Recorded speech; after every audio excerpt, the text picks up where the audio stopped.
What's going on, guys? I know I'm a little late to the punch here, but I wanted to make sure that I didn't release a half-baked video on Helhest, so I wanted to get her power up, wanted to use her in some content, wanted to get a feel for her, because I'm going to be honest, I'm not a big fan of her playstyle, even though she's insane. I just don't like the bow. So I just want to get that out there right now. Doesn't mean that I didn't put in the work for it in the time, okay? So, we're going to kind of break down, and we'll start with the weapons. Personally, I think that the best combo to use is going to be Mythic Bow and Royal Contravene. Your other option is Trinity Ghoul and End of the Line. I'll kind of break down roles on End of the Line so that way if you are going the Trinity Ghoul route, you can. But I think for the sake of, for all intensive purposes, Royal Contravene is the better route to go, simply because then you don't have to use a bunch of Battle Pass tokens and buy to max out Trinity Ghoul. And for all my D2 players, you know Trinity Ghoul doesn't feel as good in this game as it does in D2. So we'll start out with the bow. Yoshimoto, it's our only mythic bow option. Perk combos. I don't really think there's any debate here. I firmly believe emboldening support and ensured yields is your best combo. Reason for that, you don't get a final blow. Your ensured yields 45% damage buff. You do get a final blow, 75% damage buff. So at worst case, you're getting a 45% damage buff. Best case, you're getting a 75%. And it does have a perk upgrade. You could counterpoint and argue Black Body. That'll get you 9% plus 2.4% if you have the upgrade. Get you about a 55% damage buff once you have it to 5 stacks. So if you just want to have a pretty consistent, constant damage buff, Black Body is a good option. I think in time, though, Ensured Yields just outweighs it.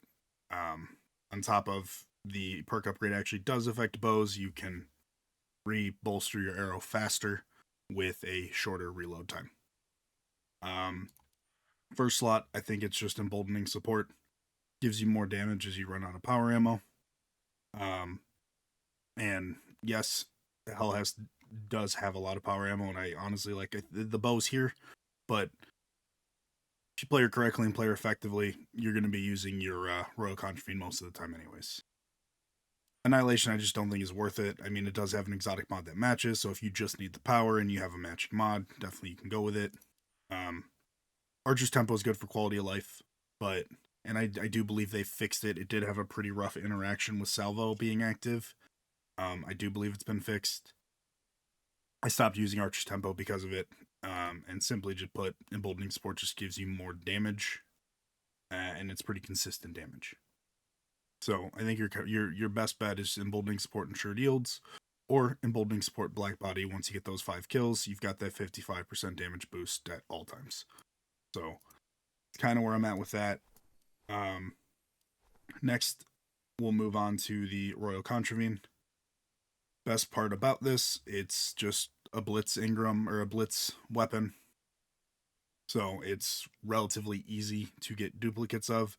With time, you'll be able to max it out. You'll be able to craft the additional copies. Obviously, we all know the biggest gate is Exotic Confusion Cores and Superposed Photons. So we're getting there. I felt comfortable making this video without this last slot because Catalspan 2 really only drastically affects it when it's in marksman mode, whereas Catalspan 1 gives you 20% precision damage boost, so I wanted to make sure I had that. And then it gets a lot of damage from its boosts with these weapon hit damage bonus upgrades. So I'm missing one, but it's about as ready as it's going to be. I'll get that last one probably after reset. I haven't been running a lot of Legendary campaign because I've still been farming on the artifacts. Now, if you were going to go Trinity Ghoul and use the End of the Line, it's your only mythic option for linears. There's really 2 roles you want to look for. I'll just say it straight up. Searing Mark is the only perk you want in this option, in this column. It's just far and away better than any other option. Slot 1, Firing Line or Fraternity. Firing Line's sweet. It is slightly more damage than Fraternity. Not a lot. It's a couple percentage points. But problem with Firing Line, doesn't really work when you're solo. Whereas Fraternity does. So Fraternity is just a flat damage boost at all times. and it's what, 35% just flat damage boost. Trinkladier can also work solo, so like if you get a Trinkladier Searing Mark roll and you're happy with it, you can do that, but it'll be less damage in Fraternity, and then in group play, Firing Line is the best. But if you already have a Fraternity Searing Mark, I'd say just stick with it. You're missing like 1 to 2% damage, and to be blunt, Helhest does so much damage as a support character that 1 to 2% is not that big of a deal. I'm happy to be wrong, but I just think all around Fraternity Searing Mark is the way to go. And you know, like I say in all my guides, my weapon and perk choices is definitely my preference, my opinions. I'm not here to Giga and Max fighting Asakis, because I think there's a lot more to the game than the amount of damage you can deal single target, standing still, not taking any damage or doing anything like that.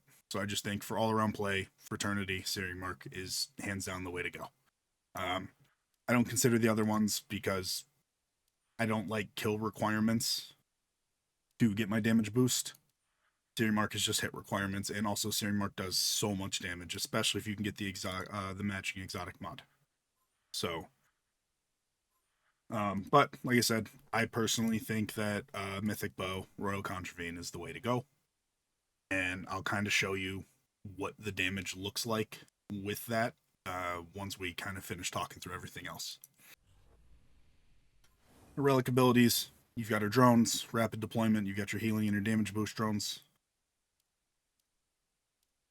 Your super deals damage, automatically maxes out your drone's levels. Super sick. Salvo makes you in a literal machine. It puts out so much damage when it's up that it's absurd. We've got our relic traits. Obviously, you want to max your relic traits out. Don't really think you need me to explain that.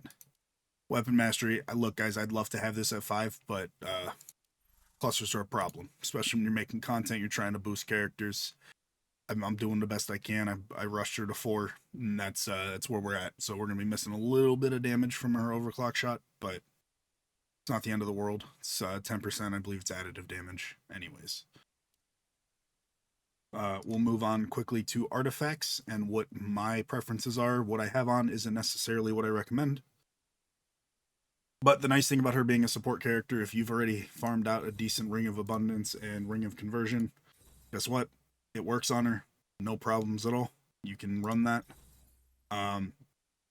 So I currently have a Ring of Abundance because I've got a good roll. I've actually got the ideal roll that I want. Maybe potentially swap range damage resistance or elemental, one of those two, for healing bonus. But I don't particularly think it's necessary. Your other option, and I've been trying, I just haven't gotten the rolls I want. I actually do really like Inspiring Axion. I like getting that extra DR. Source more than 15 meters away. It's very common that your enemies are more than 15 meters away, and that kind of would be able to take the place of a range damage resistance, so then it would allow me to do, like, say, defense, elemental, shield, and healing. And for what it's worth, I've said it in other videos too, I prefer shield boost over healing health boost because they both go up to a 50% increase, but you have a higher base shield. So just like effective HP, shield boost just gives you more than health boost does. So that's why I'd recommend shield. But I have yet to get the rolls that I want on this artifact, so we're close. But we're not quite there. You know, we know how it is. And I've got a decent enough Ring of Abundance, so keep that on, and that's where we're at with that. Slot 2, you can do Ring of Conversion with Ring of Abundance. I got my ideal roll for Resonating Axion, so I'm keeping it on. I think it drastically helps boost her healing, especially when it's paired with Ring of Abundance. She's kind of just a healing machine. I thought her healings were kind of lackluster at the start, but as I've been playing her more and tweaking artifacts and things, I think it's great. You also can just run conversion for the overshields. Don't really think there's... It doesn't particularly matter when it comes to the defensive ones. It's really preference, but just wanted to give my recommendations. Slot 3, thankfully they have corrected this description. It was definitely incorrectly worded before. It said that it increased your weapon damage by 140%. We all knew that wasn't the case. But it is increasing your allied damage bonus, which your drones provide. And so it's a considerable damage bonus boost. And so with her like specking into damage bonus boost, you'll never really see me with artifacts that have this substat. Her, I have it. Um, Specking into damage bonus boost for her is good. Sometimes your drones are buggy and you don't get everything that you should, but overall, I just think specking into the damage bonus boost and leaning into it is the way to go. Um, and these are actually the ideal subsets that I want. I got lucky with this artifact. I got it from a selector, and I happened to get all of the stats I wanted: ability, strength, weapon, arc, damage bonus boost. That's my preference. Um, there are other options in this slot. If you don't want to have to worry about like mathing and damage bonus boost this, damage bonus boost that, you can use Inverted Fury. Inverted Fury is great. This one's almost what I'd want. Um, it's close, but I don't think leaning into super boost is ideal, and I prefer ability boost over signature, just because ability does affect your super and your abilities. Signature only affects your signature abilities. So, like I said, your other option in slot 3 is Inverted Fury. You also can rock Calming Token. Now, this goes back to what I said about I don't build characters specifically for like Asakis, stuff like that. I'm a very jittery gamer. I'm strafing, I'm constantly doing things, I'm always moving. So for me, Calming Token isn't good. Because as soon as you start moving, you're getting nothing out of this artifact. So I think it just requires a little too much micromanaging. Like I'd rather micromanage a buff on a timer versus micromanaging and taking my left hand completely off the keyboard when I'm playing the game. So Calming Token is good. It's going to be, I believe it's actually your highest damage bonus in this slot, but it's only when you're standing still. And for me, that's just not my cup of tea. It's not my preference. We don't have content that really dictates that, and a lot of content is speed based, so you want to be moving and shooting anyways. So I personally think Calming Token's not worth it. If you want to go make a cool YouTube short where you one phase Asakis, slap on Calming Token and take your left hand off your keyboard, controller, phone. Your left hand doesn't exist when you're damaging. But for me, it's either United Axion or Inverted Fury. Slot 4, I've got Bellicose Planetesimal. It's just a huge weapon damage bonus boost. Or weapon damage boost, not damage bonus boost. We are running damage bonus boost because I feel like if you're going to use it, you got to lean into it. And we're heavily leaning into it with Axion, so we're just kind of buffing that even more. Missing the ability boost. It's okay. 3 out of 4 for now. She's still a fresh character, and I haven't farmed a lot of Bellicose. Other options in this slot, Hawkeye Token, which isn't as bad. It's a little bit less micromanaging. I believe its max bonus is up to 30 meters away, and it gets considerably high. And in all fairness, with a character like Helhest, you can be regularly playing at those distances, and that's insanely easy to manage in terms of like uptime on it. So Hawkeye Token, I actually think might be. I do think it's probably better than Bellicose, because Bellicose you do still have to try to manage using abilities and remember your 6 seconds. Hawkeye, you just kind of set it and forget it. I haven't gotten a Hawkeye that I'm happy with, so I'm using a Bellicose for now. But that's kind of where I'm at in terms of my slot 4 artifacts. I don't think Confined Axion is worth, just because her only confinement ability is Salvo. Salvo doesn't have a ton of uptime. It's on a 20-second cooldown. It's good. Sure, it's been tested and it's really good. I just don't like something that's got such minimal uptime. So I don't run that. I personally recommend Bellicose or Hawkeye, but you can run Confined if you want. I think Confined is a little bit better for Rossi. So that is artifacts, weapons. Let's look at the talent tree. I do have her at T1. I ran through Expanse with her at T0, 0, cleared it, got a sub 7. ended up running it with Ning Fei because I wanted to try to speed run, and I just don't personally enjoy doing speed content with Helhest. It's not my cup of tea. But I did want to at least try to get her to T1 because when I read it, I felt like it was really good quality of life, and I'll explain why. Her T1 rapid deployment now is 3 charges. That's super nice because when you're at that 3 charge level, if you put out your whatever drone you put out first is already at level 2. So then you can double tap the next drone and have both drones out at max level. So you can have, as soon as you start an engagement, you can have 2 max level drones versus having one or having each one at level 1 and then 20 seconds level 2. It's for more mobile, constant moving play. I think that T1 is actually really good quality of life. It's nice to have. T2, pretty solid. You just get another data fragment, helps with her kind of maining her heavy weapon the whole time. T3 is just a boost to overclock shots damage. It's good. More damage. More damage is always good. T4, I think, is kind of I think your stopping points are 1. And then I think 4 is another stopping point, if you want to even call it that, because it takes it from needing 24 on the data fragments down to 16. It's a lot easier to just main your heavy weapon the entire time if you only need 16 data fragments versus 24. 5 gives you more salvo stacks, more damage essentially. And 6, being able to go up to level 3 and increasing the radius by 50% of your drones, kind of nuts. So obviously, yes, all of her talents are great. If you're pulling, I think T1 is worth it if you really enjoy the character. And if you've got some extra Lumia leaves to spare or extra silver and you enjoy the character but don't want to, full commit to T6, I think T4 is the other stopping point.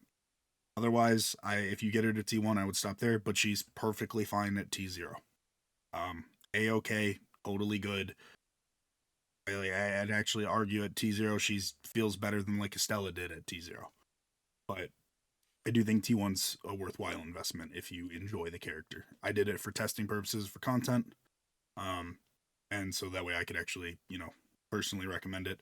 And then T4, I know it's good. I mean, being able to have 8 less data fragment stacks to be able to generate heavy is insane. So, all that kind of out of the way, I'm going to show you what a T1 damage rotation looks like. Again, it might not be perfect. I'm not the greatest Helhest player. I've been trying my best, but we'll kind of go through.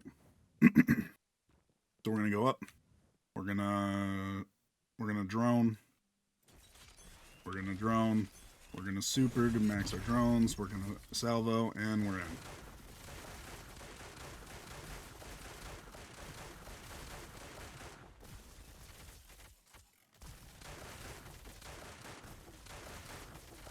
That was like awful time to use an ability.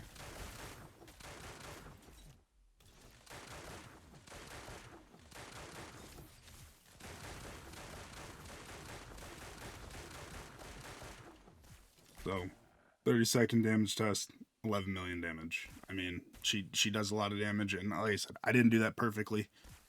I was trying to manage Bellicose uptime. I can even slap on a calming token, and now mind you, my calming token isn't properly leveled, so I won't have as high of like weapon enhancement.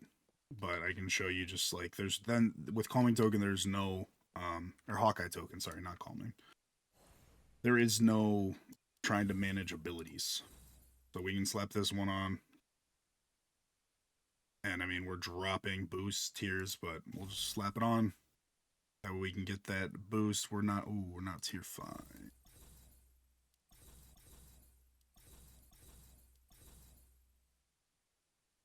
Well, this will even be a decent test. I didn't realize I wasn't at tier 5 with it.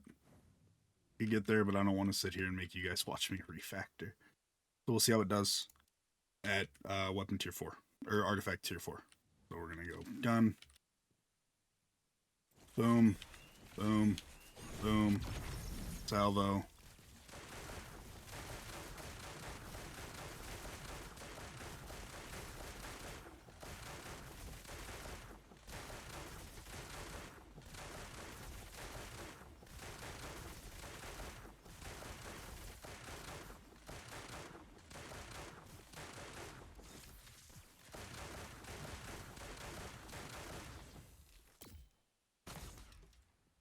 So, about the same amount of time taken, did less damage. Again, they're actually going to be very, very close in damage, and this should, I can do it again from further away, too. I think I was a little close there. I don't think that was a proper test, so we'll do it from a little further away.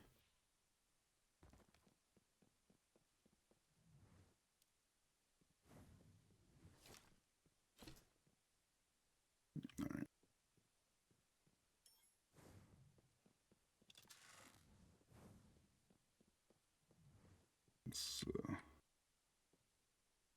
All right.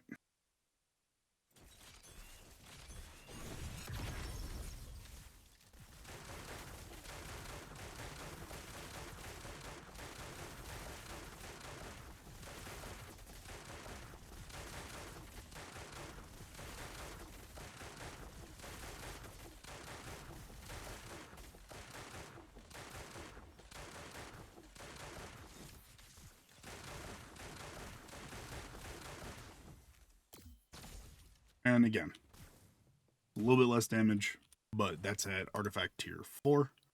So we're missing out on 10% more damage. And I don't have my weapon enhancement as high. My weapon enhancement dropped down. Oh, my weapon enhancement stayed about the same, actually. But I was missing my arc boost, which has solid damage bonuses. I was missing some damage bonus boost. So, not a totally accurate comparison, but I think that just goes to show you it was, trying to punch up, and it was pretty dang close in damage. Even with all the things fighting against it. Wish I had. I've been farming artifacts for the past, since she came out, trying to get good pieces to use to show. Unfortunately, the Hawkeye ones weren't in my favor. But, Polar Pass, I highly recommend doing her trial. She's insanely good. It's not to say she's like required unless you're trying to speedrun Calamity. If you are trying to speedrun Calamity and get high scores, though, you could invest in Ningfei, because at least for the time being, he's still essentially required for the endgame speed content like Calamity, because he's faster and gets ahead of everyone. Otherwise, you enjoy bows, you enjoy the playstyle, and you really like her. I definitely think she's worth pulling. I mean, I'm not going to use her a ton, but I'm glad that I have her. She's not awful, and if anything, it allowed me to max Royal Contravene. That way I can use it on my best roll at all. So, I think Helhest is a phenomenal character. Her kit's super fun. She's actually very mobile for being a support. One thing I forgot to mention is, when you put your drone up and you run out of your drone, you get the Breakneck Collaborator boost. You're zooming, you're flying. And I'm getting away from my drones, and we put it up again. So you can pretty much, you have permanent uptime on the speed boost when you're doing content too. So she's super fun to play with. You can relatively use your heavy the entire time, and I think that's awesome. So she's great. I like her. I don't love her, but I've had plenty of people tell me how much they love her, and I just wanted to get this out there after I had some time on her, just to kind of show what my thoughts were. You guys know me, I don't like to make half-baked videos, so if I'm going to make a guide on a character, they're going to be decently invested. I'm going to use them in content. If you stuck around this long, you liked the video, please drop a sub, drop a like. Let me know in the comments what you want to see next, and any future content. Appreciate you guys for hanging out.